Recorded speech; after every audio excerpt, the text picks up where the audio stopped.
Olá, meus alunos.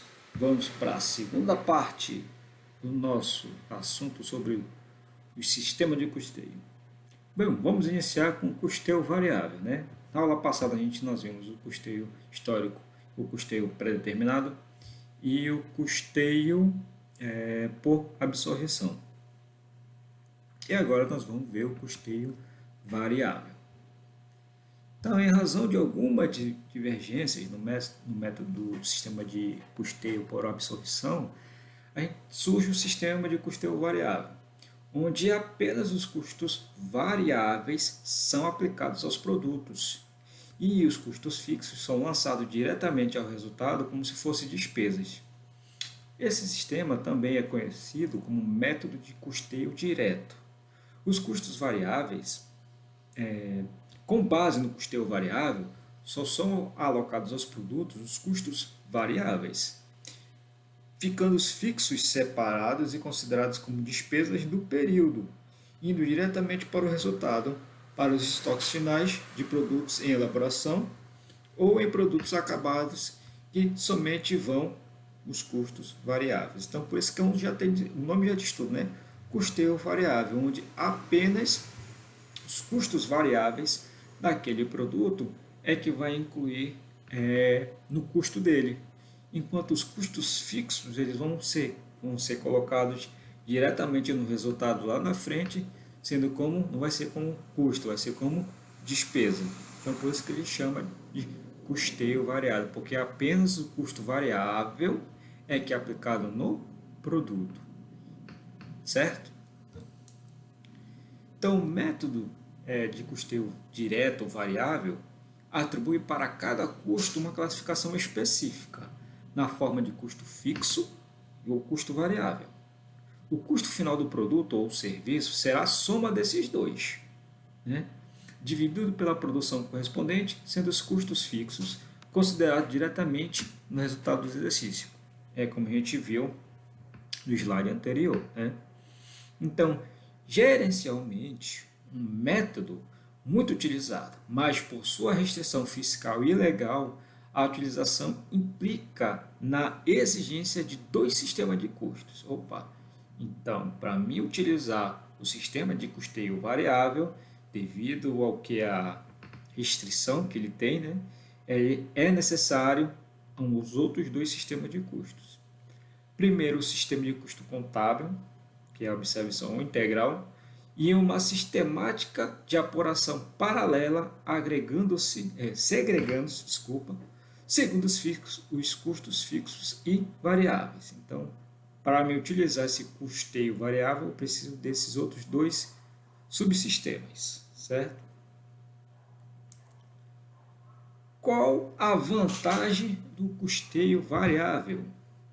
Os defensores da utilização deste método argumentam como vantagem que os custos fixos existem independentemente da fabricação ou não dos produtos, que a gente já até viu isso várias vezes, né?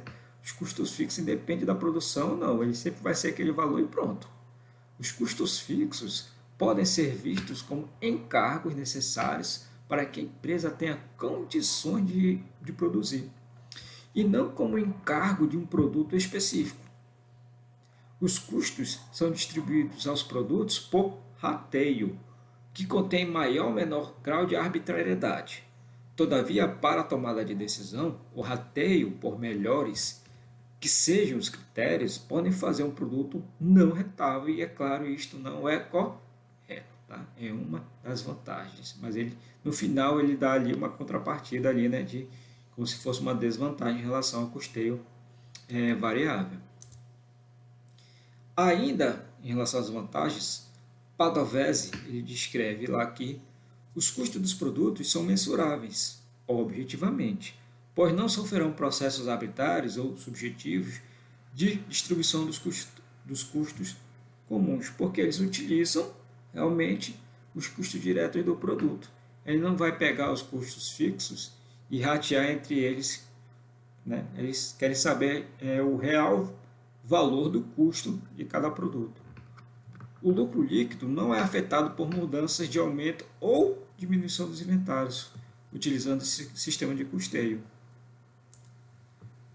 Os dados são necessários para uma análise das relações custo, volume e lucro. São rapidamente obtidos no sistema de informação contábil. A empresa ela tem que ter esse tipo de sistema para a gente ter essa rapidez em relação às informações contábeis, tá, gente? Não é assim a gente vai fazer. Mas a empresa ela precisa ter, né? Esses dados são necessários para essas análises, para quanto foi que custou, quanto é o volume e quanto é que eu vou ter de lucro. É mais fácil para os gerentes industriais entender o custeamento do produto sob o custeio direto, pois os dados são próximos da fábrica e a sua responsabilidade é possibilitando a correta avaliação do desempenho setorial, né? Por que é mais fácil? Porque ali já vai saber realmente quanto é, já que está mais próximo à fábrica, quanto é realmente o valor unitário de determinado produto ou o valor total da produção, né? Porque eles vão utilizar apenas o custeio direto. Tá? Então, e as desvantagens do custeio variável? Também, de acordo com Padovese, a exclusão dos custos fixos e indiretos para a valoração, é isso mesmo, tá? Dos estoques, causa uma subavaliação, fere os princípios contábeis e altera o resultado do período. Então, ele está dizendo, né, que essa exclusão dos custos fixos e indiretos, né, o que acontece? Fere os princípios contábeis e altera o resultado do período. Na prática, a separação desses custos fixos e variáveis não é tão clara como parece, pois existem custos semivariáveis e semifixos, podendo o custeamento direto incorrer em problemas semelhantes de identificação dos elementos de custeio. O custeamento direto é um conceito de custeamento e análise de custos para decisão de curto prazo, mas subestima os custos fixos, que são ligados à capacidade de produção e de planejamento a longo prazo. Então, podendo trazer problemas de continuidade para a empresa. Então, a gente vai para o nosso exemplo. Admitamos que uma empresa fabrique um produto que tem a demanda instável e oscilando entre 8 e 12 quilos. Né? Então, a empresa já dá essa estimativa do custo fixo de 80 mil e o custo variável de 12 reais. Tá? Então, olha só, 80 mil custo fixo no mês. E o custo variável é de 12, né, por quilo. Então, atenção nesse exemplo. Então, para os 3 volumes de produção teríamos. Se lembra que ele falou lá que ele oscila de 8 a 12. Então, vai ficar 8, 10, né? 8, 10 e 12. E o custo variável vai ficar... O custo fixo foi de 80. Então, a gente vai colocar aqui, ó, o custo total. 80, 80, 80, né? Por mês, é a oscilação. O variável é aqui, ó. 96, 120 e 144. O total é a soma dos dois. Custo fixo, esse daqui é unitário por quilo, ó, 10, 8, 6,67. E o variável é 12. E o total é esses valores aqui. Então, comparando os resultados obtidos nos 3 volumes de produção, de 8, de 10 e de 12, a gente pode observar que para qualquer volume de produção, o custo do produto vendido seria de R$12. Não é? Olha aqui, ó, que é a variação, que é a variável. Né? E também, o custo total, somente a parcela variável se modificou, pois é consequência do volume fabricado, ao passo que o custo fixo permanece o mesmo. O custo fixo permanece o mesmo e o custo variável, né, se modificou. Então, o custo fixo, essas são as desvantagens, ainda que a gente está vendo, desde aquele exemplo lá. Então, o custo fixo unitário modificou-se, pois é consequência da divisão de um valor fixo pelo volume produzido. Quanto maior a produção, menor será o custo fixo. unitário e vice-versa, não é verdade? É. O custo variável unitário não se modificou por cada unidade fabricada recebeu o mesmo montante de custo, porque o custo variável unitário. O custo total unitário é a soma das parcelas do custo variável, do custo fixo e variáveis unitários. Quanto maior a produção, menor é o total do unitário. Foi o que a gente viu aqui nessa tabela, né? Quanto maior a produção, ó, menor é o custo unitário, o total que saiu. Certo? Então, para efeito de tomada de decisão, o gestor, como por exemplo, estabelece o preço de venda de um produto. Há um complicador relativo ao custo a ser utilizado. Para cada volume de produção existe um custo diferente, em razão da inclusão dos custos fixos, que podem ser entendidos como encargos necessários à operação de uma empresa e não encargos gerados pela produção. Então, entendeu? Isso daí em relação à tomada de decisão do empresário lá, né? Como é que ele vai estabelecer o preço de venda? Quando eu posso incluir ou não os custos fixos. Que eu posso entender como seja apenas o custo necessário para a operação da empresa, ou pode ser que eu entenda que eles são gerados por serem encargos da produção. Então, tudo isso tem que ser considerado como uma desvantagem dentro do custeio variável. Ainda, olha só, pelo custeio variável, obtém-se a margem de contribuição de cada produto, linhas de produto, cliente, etc.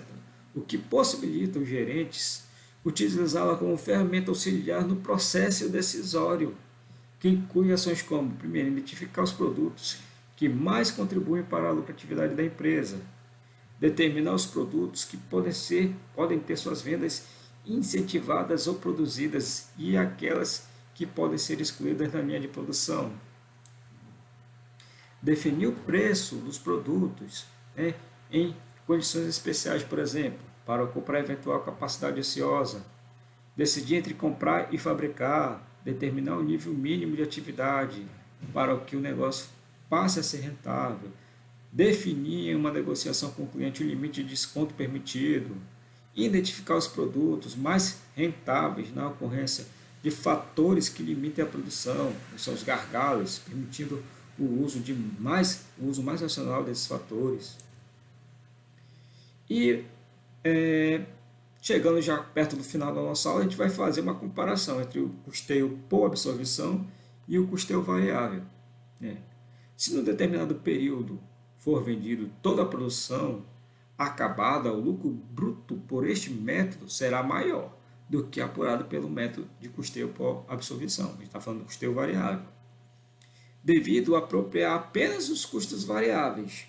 Na mesma hipótese, o lucro líquido será igual, pois o custo fixo integrado dos produtos vendidos no método de absorção estará às despesas operacionais no variável. Então, a gente está fazendo aí qual é o melhor sistema. Partindo do princípio que os custos de produção em geral são apurados mensalmente e que os gastos incorporados aos custos devem ser aqueles incorridos e registrados na contabilidade, esse sistema de custo variável depende de um suporte de sistema contábil. A gente não viu lá que precisa de 2 suportes, né? De forma que o plano de contas separe já os registros dos gastos, os custos variáveis e os custos fixos de produção rigorosamente. Então, ele tem que ser muito bem mais detalhado. E para ele rodar bem, ele precisa de outros 2 subsistemas que a gente já viu nos slides anteriores. Os princípios contábeis hoje aceitos não admitem o uso de demonstrações de resultados e balanços avaliados à base de custeio variável. Por isso, esse critério de avaliar o estoque e os resultados não é reconhecido pelos contadores, pelos auditores, independentemente tampouco pelo fisco. Então, para ele dizendo que ele não é ilegal, gente, mas ele não é aceito. Para ele rodar bem o sistema de custeio variável, ele é necessário aqueles 2 outros subsistemas que a gente viu no início da aula. Tá? E agora chegou a hora da nossa prática. Façam lá a prática que está na atividade, tá certo? Essa aula sobre custeio, sistema de custeio é importante para a tomada de decisão de uma empresa, porque lá a gente descobre quais são os métodos que são aplicados para saber o custo de um produto, né, utilizando os custos fixos, os variáveis, né, os custos diretos, os custos indiretos. Então é importantíssimo o estudo desse sistema de custeio para a tomada de decisão de uma empresa. Certo, gente? Espero que vocês tenham gostado e até a nossa próxima aula. Fui!